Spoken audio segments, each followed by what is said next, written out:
نظام آباد میں پولیس کانسٹیبل پرمود کے قتل میں ملوث روڈ شیٹر ریاض کا انکاؤنٹر کر دیا گیا ہے۔ ڈی جی پی شیودھر ریڈی نے بتایا کہ گزشتہ روز ریاض کو گرفتار کیا گیا تھا۔ زخمی حالت میں اسے اسپتال منتقل کیا گیا تھا۔ اس دوران ریاض جس کمرے میں زیر علاج تھا وہاں پر تعینات ایئر کانسٹیبل کی بندوق چھین کر فرار ہونے کی کوشش کر رہا تھا۔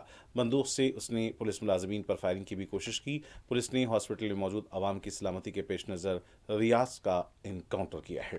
انکاؤنٹر کے بعد کمشنر پولیس سائی چتنیا نے ہاسپٹل کا معائنہ کیا۔ بتایا گیا ہے کہ ریاض کے حملے میں ایئر کانسٹیبل معمولی طور پر زخمی ہوا ہے۔